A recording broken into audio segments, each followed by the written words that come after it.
الشيطان الرجيم بسم الله الرحمن الرحيم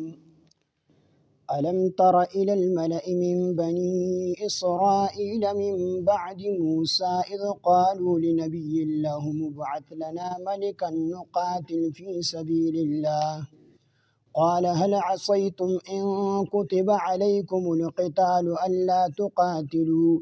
قالوا وما لنا ألا نقاتل في سبيل الله وقد أخرجنا من ديارنا وأبنائنا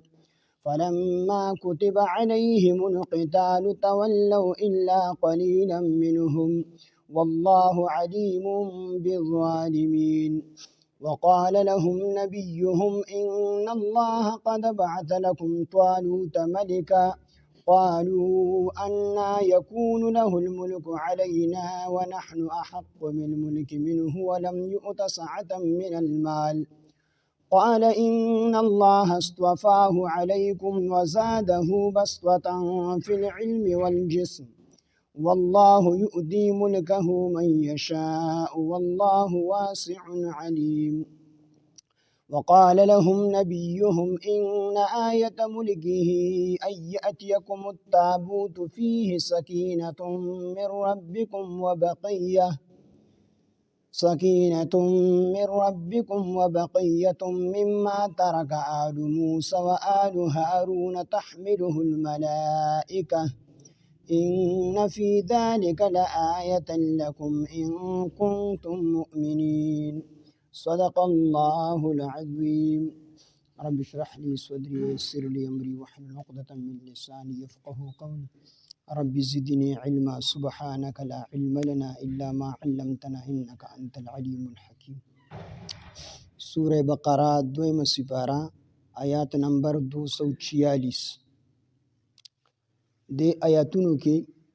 الله پاک جل شانه د جهاد ترغیب ورکي او د دینه مخکې دا کومه کیسه چې تیره شوله نو دا د دې آیاتونو دپاره د جهاد دپاره تمهید او انفاق فی سبیل الله مضمون چې کوم و دا د دې دپاره تایید او په دې آیاتونو کې د طالوت او د جالوت کیسه ذکر شوې ده نو دا د دې دپاره تاکید دی او په دې کیسه کې بیا د قبض او د بسط مشاهده شوې ده یعنی الله پاک جل شانه چې چاته وغواړي نو هغه ته رزق فراخه ورکوي او چې چاته وغواړي هغه له رزق تنګي چاته وغواړي هغه ته بادشاهي ورکي او چاته وغواړي د هغه نه بادشاهي واخلي غریبي کی نو په دې آیاتونو کې د دې مشاهده شوې ده نو دې آیاتونو کې الله پاک جل شانه د طالوت او د جالوت واقعیا بیاني واقعیا داسې وشوه چې د حضرت موسی او د حضرت هارون علیه السلام نه وروستو بني اسرائیل د الله احکامات ماتول شروع کړو نو الله پاک جل شانه په دې باندې یو قوم مسلط کو عمالقه قوم چې دا د وجود نه ډیر زیات مضبوط وو او د قد نه ډیر زیات دنګو او جنگجو قوم او د جنگ چل ورله ورتلو نو دی برالل په بني اسرائیل باندې به حمله وکړه خلق په ورلمړ کړل ځوانان به ولمړ کړل او چې کومې جینکۍ به پاتې شو هغه به د خپل ځان سره بوتلی او د دینه به مال واغستو دی به د خپل کورونه ایستل یعنی علاقې به ته قبضه کړل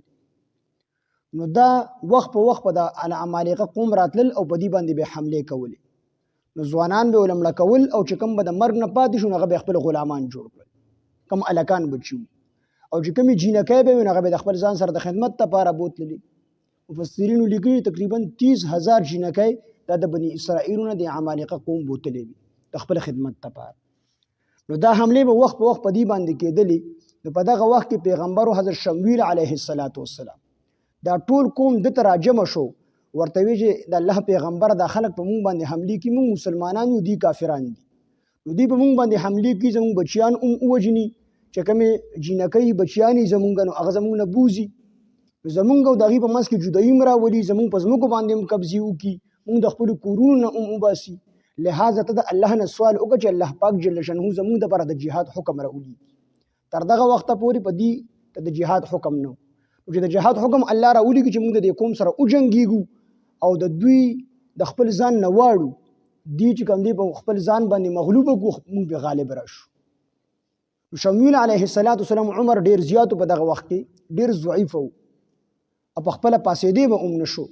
نو دیو سره دا سوال وکړو چې د الله پیغمبر زموږ دپاره د الله نه سوال وکړو چې زموږ دپاره یو کمانډر راولېږي، آرمي چیف راولېږي، زموږ دپاره مقرر کړي چې دا سړی به ستاسو مشري او د ده په قیادت کې به تاسو جهاد کوئ. حالانکه مسله دا ده چې کله پیغمبر موجود وي نو د پیغمبر په موجودګۍ کې د کوم مشري بل څوک نشي کولی. دی وجه نبی علیه السلام فرمایي کانت بنو اسرائیل تسوسهم الانبیاء، د انبیاو قیادت مشري سیاست دا به د انبیاو د بنی اسرائیلو سیاست دا به د بنی اسرائیلو انبیاو چې یو پیغمبر به وفات شو الله به بل راولېږو هغه به د هغې قیادت او مشري کوله. نو چې کله پیغمبر موجود نو د کوم مشري بل څوک نشي کولی. او شمویل علیه السلام ډیر کمزوري وو، ډیر ضعیف وو، په خپله پاسېدی هم نشو. نو د دې وجې د کوم سوال وکړو چې د الله پیغمبر د الله نه سوال وکړه چې الله پاک زموږ دپاره یو مشر مقرر کړي، یو جرنیل مقرر کړي، آرمي چیف مقرر کړي چې هغه زموږ د فوج مشري کوي او د هغه په سرپرستۍ کې د هغه په قیادت کې موږ د دې قومي عمالقه سره وجنګېږو، جهاد ورسره وکړو. حضرت شمویل علیه السلام ورته وفرمیل چې زه به د الله نه سوال وکړم خو زما په زړه کې دا شک دی چې هسې نه تاسو د جهاد نه وروستو نشئ، چې الله په تاسو باندې جهاد فرض هم کړي او بیا تاسو د فرض جهاد نه وروستو شئ نو دا به د الله د حکم نافرماني وکړئ تاسو. نو دی ورته دا څنګه چل کېدلی شي؟ دا څنګه کېدلی شي چې هغې موږ د خپلو کورونو نه ایستي یو، موږ یې د خپلو بچیانو نه جدا کړي یو، نو بیا به موږ جهاد نه کړو. لہذا حضرت شمویل علیه السلام د الله نه سوال وکړو، الله د جهاد حکم راولېږو او ورسره حضرت طالوت رحمت الله علیه د دوی د قیادت لپاره د دوی د مشرۍ لپاره بادشاه جوړ کړو، کمانډر یې جوړ کړو. نو شمویل علیه السلام دې ته وایي بني اسرائیلو ته وایي ستاسو دپاره الله پاک د جهاد حکم هم راولېږو او دا طالوت رحمت الله علیه چې دی نو دې ستاسو دپاره کمانډر بادشاه جوړ کړو. نو دا طالوت رحمت الله علیه چې دی ډېر غریب و او د خاندان هم معروف و، مجهول معروف نو، یعنی د غټ خاندان سره هم تعلق نه ساتو. نو بني اسرائیل وویل چې د ده د مشرۍ حق مونږ ته نشته دی، د ده نه خو مونږ زیات حقدار یو چې مونږ یو مشر جوړ کړي. د ده خو نه خاندان داسې اعلی خاندان سره تعلق ساتي او نه چې کوم د دې سره مال شته دی، غریب دی. درې لفظونه په مفسرینو لیکلي دي. کانه دباغن، بعضې مفسرین وایي دی دباغ و، رنګ کوونکي و، ده به رنګ ورکو. او بعضې مفسرین وایي چې کانه ساقیا، دی ماشکي و، خلکو له په پیسو باندې اوبه راډکولې. او بعضې مفسرین وایي کانه راعیا، دی شپنکي و، ګډې بیزې په پیسو باندې سره ولي. دا طالوت رحمت الله علیه. نو دی غریب و، مال دولت ورسره و نه، نو د دې مطلب دی چې دی مزدور و. نو مزدور هر کار کې کو چا بوله پیسې ورکولې نو د به رنګ هم عجز کو، او کو چا بوله پیسې ورکولې نو خلکو له به اوبه هم راوړئ او دغه رنګ په پیسو به خلکو له ګډې سره ولي. نو دی غریب و. د بني اسرائیلو وایي چې دی خو د د مشرۍ حق مونږ ته نشته دی، مونږ له به د خپلو کسانو کې داسې یو مشر مقرر کړي چې دا خاندان هم اعلی وي، مال او دولت ورسره هم وي. نو شمویل علیه السلام ورته وفرمیل چې الله پاک جل جلاله دغې صفات ایښي دي بسطة فی العلم والجسم، الله دې د جسم او د علم په اعتبار سره کشاده پیدا کړی دی، اعلی پیدا کړی دی په تاسو کې. نو د جسم هم مضبوط دی او دل الله پاک د جهاد علم هم ورکړی دی، د مشرۍ علم ولا هم ورکړی دی. لہذا دا صفتونه دي، دې صفتونو په وجه باندې الله پاک دې ستاسو مشر مقرر. ځکه په جهاد کې خو چې مضبوط وجودي نو هغه چې کوم دی په کار راځي. هغه وخت کې خو په جهاد داسې نه و، هغه به د تورې او د ډالو او د غشي او د لیندې د دې جهاد نو په هغې کې خو به زور په کار راتلو. نو په جهاد کې چې کله مخالف ستا مضبوط وي نو په مخالف باندې چې کوم دی روب راځي چې یاره دی به څه وکړي، او چې کمزورې غوندې کس او سړي داسې هم د سترګو نه کمزورې معلومیږي. نو الله ته شمویل علیه السلام ته وفرمیل چې دل الله صفات ورکړي دي، علم ولا هم الله ډېر ورکړی دی او په جسامت کې هم الله مضبوط پیدا کړی دی. د دې وجه نه دی ستاسو مشر شو. هغې وایي ټیک ته، خو هغې ورته بیا بني اسرائیلو بیا سوال وکړو، ځکه بني اسرائیل به سوالونه ډېر کول. ورته وایي چې دې نښه به څه وي چې دې الله پاک جل جلاله زموږ دپاره منتخب کړی دی. د دې نښه موږ ته وښیه چې د نښه به څه چې ته وایې چې دا الله ستاسو دپاره منتخب کړی دی، الله مقرر کړی دی. د نښه موږ ته وښیه، نښه به یې څه چې الله مقرر، لکه څنګه چې حضرت موسی علیه السلام ته وایي چې دا تورات موږ ته الله په خپله باندې ووایي چې دا د الله کتاب دی، زما کتاب دی، نو الله هغې به یې منو. نو دقه رنګې حضرت شمویل علیه السلام ته هم ووایي چې د الله پیغمبر د دې نښه بس چې ته وایې چې دا طالوت رحمت الله علیه ستاسو دپاره مشر الله مقرر کړی دی، نو د دې نښه څه ده؟ الله خو مونږ لیدلی نشو په دې سترګو باندې، نو څه نښه ده چې څه نښه به چې دی الله مقرر کړی؟ نو هغه ورته وفرمیل چې نښه به یې دا وي چې یو صندوق دی چې هغه د حضرت هارون او د حضرت موسی علیه السلام د دور نه را روان دي، او په هغې کې د هغې تبرکات دي، د هغې نښې دي. د موسی علیه السلام پټکې دی پکې، دغه رنګې د تورات خو په تختو باندې مخکې لیکلی شوی، نو په یو تختی باندې د تورات څه حصه لیکلی شوې دغه ماته تختی ده پکې، او دغه رنګ د حضرت موسی علیه السلام پڼه ده پکې، دغه رنګې نورې نښې دي په دغه صندوق کې د پیغمبرانو برکات دي. نو دا صندوق په دې په هغه وخت کې مخې ته وړو او د هغې په برکت سره به الله پاک دې له فتح او کامیابي ورکول. نو هغه صندوق په فرشتو په هوا کې اوچت کړي وي او د طالوت رحمت الله علیه مخې ته به یې کښېني، نو دا به نښې د دې خبرې چې دی الله پاک ستاسو دپاره منتخب کړی دی د مشرۍ دپاره. نو اکه بني اسرائیلو په خپلو سترګو باندې ولید چې په هوا کې صندوق راغی او د طالوت رحمت الله علیه مخې ته چې کوم دی پرېوتو هغه راواغستو. بهرحال بني اسرائیلو خپل مشر تسلیم د جهاد دپاره دی روان شو. دی چې کله جهاد دپاره تلل نو چې کله طالوت رحمت الله علیه دی ته وکتل نو دی په داسې انداز باندې روان و، په داسې انداز باندې لکه سړی چې تماشې له ځي. طالوت رحمت الله علیه خو الله علم ورکړی، نو هغه چې دی ته وکتل چې دی خو په داسې انداز سره روان دی لکه دی چې تماشې له ځي، حالانکې د دې په مقابله کې خو ډېر مضبوط قوم دی چې هغه په جسامت سره هم مضبوط دی، قد هم دنګ دی او جنګجو قوم دی، جنګېدلی هم دی، دا خو ما سره ټول نازک مزاجه خلک دی. نو دی خو داسې روان دي، خو دی خو لاس لیدلي نه دي که نه، دی خو له د غشي د ګولۍ پرش نه دی اورېدی، یا چې واوري بیا به ورته پته لګي. نو هغې وویل د دې امتحان کوم، د دې امتحان کوم، نو چې کوم په امتحان کې پاس شو نو هغه به زما سره جهاد له لړ شي، او چې کوم په امتحان کې پیر شو دی بیا زما سره جهاد له نه شي. الله پاک جل شانه د وخت پیغمبر چې کوم شمویل علیه السلام په هغه باندې وحی راولېږله چې طالوت رحمت الله علیه د دې امتحان اخلي، خو هغه ته د امتحان چل وښیه چې په دې طریقه د دې نه امتحان واخله. ورته وی چل دا دی چې ته طالوت رحمت الله علیه ته ووایه چې دی په دې نیر باندې کله د بني اسرائیل تیریږي، نیر هغه نیر چې کوم دی د فلسطین او د اردن په منځ کې یو نیر دی، د هغې اوبه خوږې هم ډېرې زیاتې دي او اوبې پاکې هم دي. نو او دا وخت چې کوم دی په کوم وخت کې جهاد کوو دا وخت ګرمۍ هم و، چې کله دی په دې نیر باندې تیریږي نو دی ته چې کوم دی یو شرط کېده، شرط ورته دا کېده چې څوک په دې نیر باندې تیریږي نو هغه به اوبه نه څښي، که چا اوبه وڅښلې نو هغه زمونږ د ډلې نه دی، او که چا اوبه ونه څښلې طالوت رحمت الله علیه ته شمویل علیه السلام باندې الله وحی راولېږله چې طالوت رحمت الله علیه ته د امتحان چل وښیه چې د بني اسرائیلو نه داسې امتحان واخله چې چا اوبه وڅښلې هغه زمونږ د ډلې نه دی، او چې چا اوبه ونه څښلې هغه زمونږ د ډلې نه دی، او که چا لږې وڅښلې یو چونګې وڅښلې نو هغه هم زمونږ د ډلې نه دی. دغه اختیار ورته هم ورکړو، اجازت یې ورته ورکړو. نو شمویل علیه السلام طالوت رحمت الله علیه پیغمبر نو، شمویل علیه السلام پیغمبر. طالوت رحمت الله علیه ته شمویل علیه السلام دا چل وښو چې الله داسې چل ښولی دی. نو هغه د خپل قوم ته ووی چې که تاسو په دې نیر باندې کله تېرېږئ تاسو به ډېر تږي شوي یې، خو که په د دې نیر نه چا په ډکه خېټه باندې اوبه وڅښلې هغه زموږ د ډلې نه دی، هغه به نه ځي جهاد دپاره، او که چا اوبه ونه څښلې نو هغه زموږ ملګري دي، زموږ سره به جهاد نه ځي، او که چا یو چونګ وڅښلې خیر دی، یو چونګ اجازت پکې شته دی، خو ځان به مړي نه. نو دا پابندي پې ولګوله، دا شرایط یې ورته ولګول. نو دوی چې کله په دې نیر باندې تېرېدلو نو دوی تقریبا 70,000 کسانو، د حضرت طالوت رحمت الله علیه سره 70,000 لښکرو،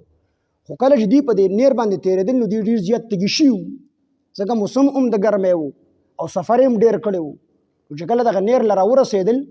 نو ډېر خلک داسې وو چې هغوی په اوبو باندې خولې کېښودې او بس ځان یې مکمل موړ کړو. نو چې موړ یې کړو نو خېټې وپړسېدلې، بیا خو دوی د جهاد وونه، ځکه دوی خو د الله پاک امتحان و. نو صرف 313 کسان داسې وو چې هغوی بعضو پکې اوبه څښلې نه وي او بعضو یو چونګ څښلی وي. هغه 313 کسان په امتحان کې پاس شو،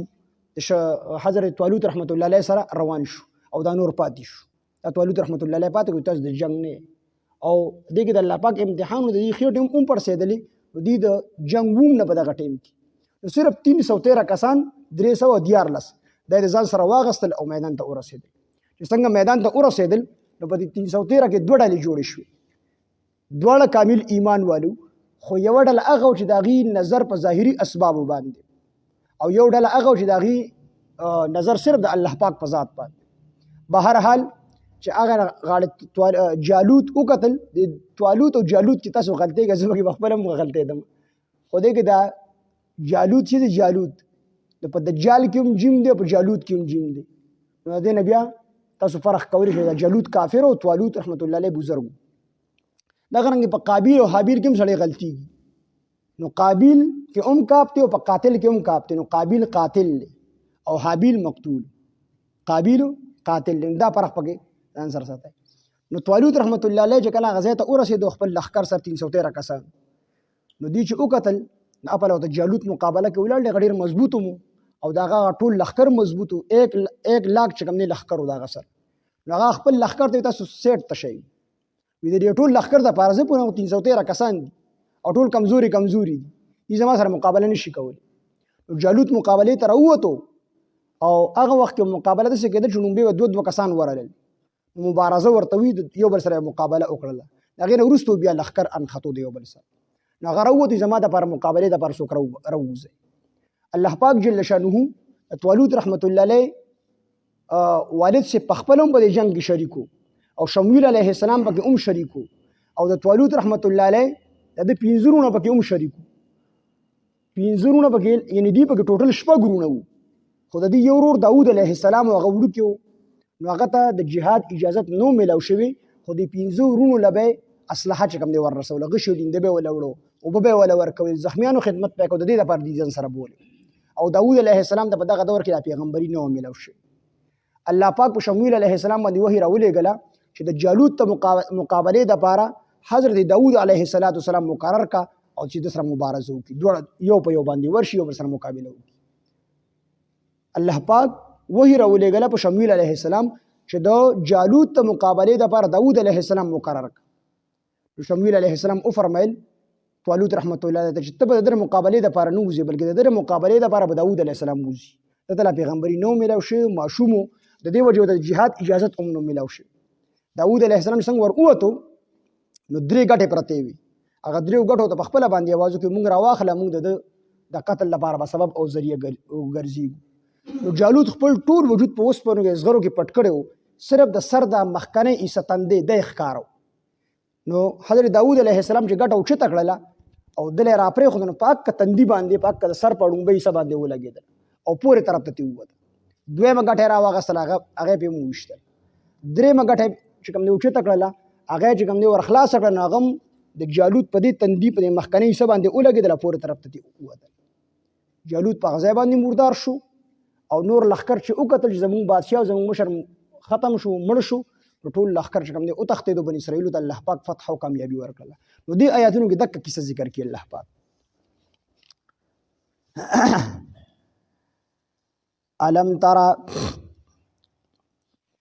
علم ترى آیات نه دي کتلې الی الملأ هغه ټولګي ته، هغه ډلې ته، من بني اسرائیل د بني اسرائیلو نه، من بعد موسی چې وروسته د موسی علیه السلام د زمانې نه وو، اذ قالوا هر کله چې دوی وویل لنبي لهم خپل پیغمبر ته ابعث لنا چې مقرر که زمونږ دپاره ملکن بادشاه یا کمانډر، نقاتل چې مونږ جنګ وکړو فی سبیل الله په لاره د الله کې. قال پیغمبر ورته وفرمیل هل عصیتم آیا تاسو نږدې یې دې خبرې ته ان کتبا کو چېرې فرض کړلی شي علیکم په تاسو باندې القتال جهاد الله تقاتلون تاسو به جهاد ونه کړی. قالو بني اسرائیل وویل وما لنا ومونږ له څه شوي دي الله نقاتله چې مونږ به جهاد ونه کړو فی سبیل الله په لاره د الله کې، وقد اخرجنا او حال دا دی، وقد اخرجنا او حال دا دی چې مونږ ایستلی شوي یو من دیارنا د خپلو کورونو نه، و ابنائنا او د خپلو زامنو نه، یعنې د خپلو زامنو نه هم جدا شوي یو او د خپلو کورونو نه هم جدا شوي. فلما کتبه هر کله چې فرض کړلی شو علیهم په دوی باندې القتال جهاد، تولوا نو مخ واړو الا قلیلا منهم سوا د لږو کسانو، تولوا دوی مخ واړو الا قلیلا مگر سوا د لږو، الا قلیلا مگر لږ منهم د دوی نه، یعنې لږ کسان داسې وو چې 313 کسان وو هغوی جهاد وکړو او نور پاتې شو. والله الله تعالی علیم پوهه دی بالظالمین په ظالمانو باندې. وقال لهم او افرمایل دوی ته نبیهم پیغمبر د دوی ان الله بیشک الله تعالی قد بعث په تحقیق سره مقرر کړی دی لکم ستاسو دپاره طالوت ملکا طالوت بادشاه، قالو دوی اویل انا یکونو څنګه کې دلی شي له د پاره الملک بادشاہي علینا په مونږ باندې ونحن احق مونږ زیات حقدار یو بالملک په بادشاہي منه ددنا ولم یؤتا او ندی ورکړل شوی ساعه من المال وسعت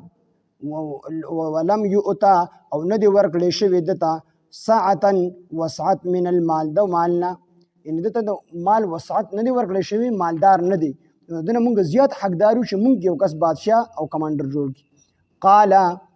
پیغمبر او فرمایل ان الله بیشک الله تعالی استوفاه مقرر کړی دی هغه علیکم پتا سو باندې وزاده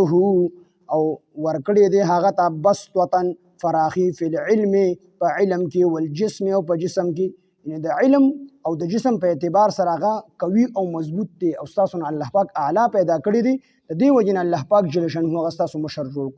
والله الله تعالی یؤتی ورکوي ملکه خپل بادشاہي من هغه چاته یشاء چې غواړي والله الله تعالی واسع د لوی فضل او واسع د وسعت خاوند دی علیم او پوه دی وقال او فرمایل لهم دوی ته نبیهم پیغمبر د دوی ان آیت ملکه بیشک د بادشاہي د حکومت نه خدا ان آیت بیشک نه ملکه د بادشاہت دا ایاتیکم دا شراب شي تاسو ته التابوت صندوق فيه چې پهای کې سکینه تسلی ده من ربکم تاسو د رب د طرفنا وبقیه او باقی پاتې شوی سيزونه دي مما د هغه نه ترکه چې پرې خودلی دي آل موسی علیه السلام خاندان یعنی اهل د موسی علیه السلام آل د موسی علیه السلام اولاد د موسی علیه السلام ترکه چې پرې خودلی دي آل موسی اولاد د موسی علیه السلام و آل هارون اولاد د هارون علیه السلام تحمله اوچت کړي بوي هغه الملائکه فرشتو ان فی ذلک بیشک پدې کې نه خدا لا ان فی ذلک بیشک پدې کې لآیه نخدا لکم تاسو د پاره ان کنتم مؤمنین کو چیرې تاسو مؤمنان یې دا صندوق په فرشتو اوچت کړي او طالوت رحمت الله علیه مخه ته وګورځي نو دا نه خد ستاسو د پاره په دې خبره باندې چې طالوت رحمت الله علیه الله پاک ستاسو د پاره مشر مقرر کړی دی یعنی الله پاک په ذات خود دې مشر مقرر کړی دی علم ترى آیاتان دی کتلی ال الملأ غټولګي من بني اسرائیل د بني اسرائیل ته هغه ډلې د بني اسرائیل ته هغه لخر د بني اسرائیل ته من بعد موسی ورست د موسی علیه السلام د زمانینا اذ قالوا هر کله چې هغوی اویل لنبي لهم خپل پیغمبر ته ابعث لنا چې مقرر که زمونږ دپاره ملکن بادشاه نقاتل چې مونږ جهاد وکړو فی سبیل الله په لاره د الله کې قال نو فرمایل پیغمبر شمویل علیه السلام هل عصیتم آیتا سنیزدی یدی خبری تا ان کتبه کو چری پرس کلی شي علیکم پتاسو باندې القتال الجهاد الله تقاتلوا تاسو به جهاد اونکړی قالوا بني اسرائيل وما لنا موږ د سشي ودي الله نقاتل چې موږ به جهاد اونکړو فی سبیل الله پلار د الله کې وقد اخرجنا حال دادي چې موږ بستری شوی یو من دیارنا د خپل کورونو و ابنائنا او د خپل زامنونو فلما كتب هر کله چې پرس کړل شو علیهم بدوی باندې القتال جهاد تولوا مخواړو الا قليلا منهم مگر لګو کسانو د دوینا سیوا د لګو کسانو د دوینا نور ټول مخواړو سیوا د 313 کسان پاتې شو جهاد والله الله تعالی علیم په هدی بالظالمین بظالمانو باندې وقال لهم او فرمایل دوی ته نبیهم پیغمبر د دوی ان الله بیشک الله تعالی قد بعث بتحقیق سره مقرر کړی دی لکم استاسو د پاره طالوت رحمت الله علیه ملکن بادشاہ قالوا دوی اویل ان یکونو څنګه کېدلی شي له د پاره الملک بادشاہي علینا په مونږ باندې ونحن احق او مونږ زیات حقدار یو بالملک به بادشاہي منه ددنا ولم یؤتا او ندی ورکړل شوی دتا ساعه من المال وسعت د مال قال او فرمایل شمویل علیه السلام ان الله بیشک الله تعالی اصطفاه ورکړی دی دلرا یعنی طالوت رحمت الله علیه علیکم پتاسو باندې وزاده ورکړی دی دتا بسطة فراخي فی العلم فعلم کې والجسم او په جسم کې، یعنی د علم او د جسم په اعتبار سره دې قوي پیدا کړل. والله الله تعالی یؤتی ورکی ملکه خپل بادشاہي من هغه چاته یشاء چې وغواړي. والله الله تعالی واسع وسعت کون کې دی علیم او پوهه دی. وقال لهم او فرمایل دوی ته نبیهم پیغمبر د دوی ان آیت ملکه بشک نخد د بادشاہي دادا ایاتیکم دا چې را بشي تاسو ته التابوت صندوق فيه پهای کې سکینه تسلی ده من ربکم تاسو در رب طرفنا او بقیه او باقی پاتې شوي سيزونه دي مما د هغه نه ترکه چې پرې خودلی دي آل موسی اولاد د موسی علیه السلام و آل هارون او اولاد د هارون علیه السلام تحمله اوچت کړي به وي هغه الملائکه فرشتو تحمله اوچت کړي به وي هغه صندوق الملائکه فرشتو ان فی ذلک بشک پدې کې لآیه نخدا لکم استاسو د پاره ان کنتم مؤمنین کو چرتا سو مؤمنان یې ان دا نخ صندوق اوچتول او طالوت رحمت الله علیه مه ته ورزول دا په دې خبره باندې دلالت دی چې دا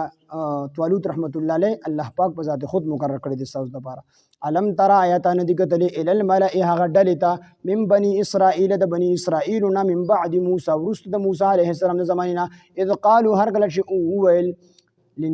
بني اسرائیل لنبي لهم خپل پیغمبر ته ابعث لنا چې مقرر که زمونږ دپاره ملکن یو بادشاه نقاتل چې مونږ وجنګېږو فی سبیل الله په لار د الله کې. قال او فرمیل شمویل علیه السلام هل عصیتم آیا تاسو نږدې یې دې خبرې ته ان کتبه کو چېرې فرض کړلی شو علیکم په تاسو باندې القتال قتال یعنې جنګ الله تقاتل تاسو به جنګ ونه کړئ. قالوا بني اسرائیل وویل وما لنا مونږ لس شوي دي الله نقاتل دا چې مونږ به جنګ ونکړو فی سبیل الله په لار د الله کې وقد اخرجنا او حال دا دی چې مونږ ایستلی شوي یو من دیارنا د خپلو کورونو نه و ابنائنا او د خپلو زامنو نه فلما کتب هر کله چې فرض کړلی شو علیهم په دوی باندې القتال جهاد تولوا نو مخ واړو الا قلیلا مگر لږ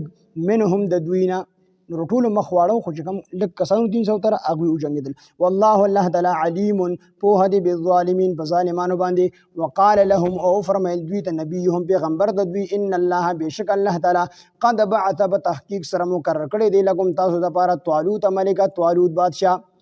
قالوا دوی وویل بني اسرائیل وویل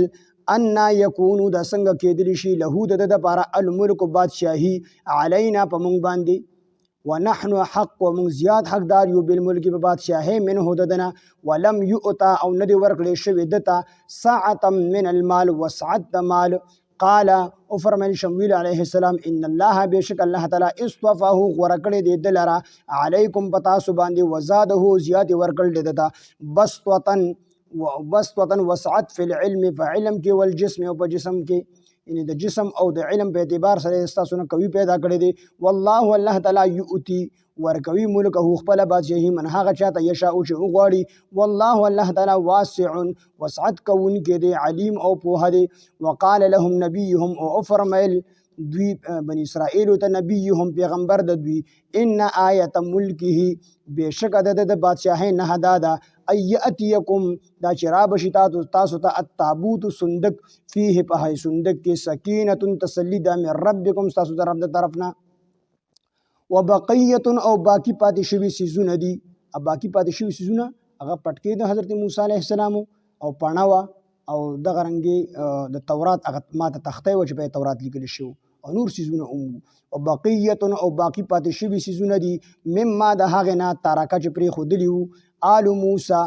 اولاد د موسی علیه السلام و آل هارون اولاد د هارون علیه السلام تحمله اوچت کړي به وي دا صندوق الملائکة فرشتو ان فی ذلک بشک په دې کې لآیة نښه ده لکم تاسو دپاره ان کنتم مؤمنین کو چېرې تاسو مؤمنان یې. الحمد لله رب العالمين والعاقبة للمتقين والصلاة والسلام على سيد الأنبياء والمرسلين وعلى آله وأصحابه أجمعين. ربنا تقبل منا إنك أنت السميع العليم وتب علينا إنك أنت التواب الرحيم.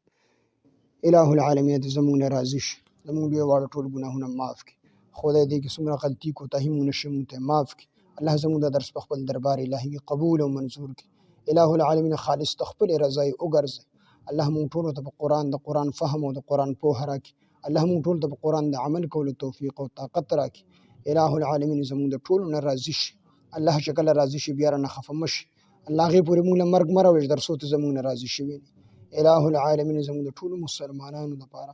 دنیا او آخرت کې د کامیابو د خوشحالو د عزتونو ژوند راکړي. الله دنیا آخرت کې د بې عزتۍ د بې پردګۍ د شرم د بې حیا د ژوند نه موږ ټول مسلمانان بچ وساتي.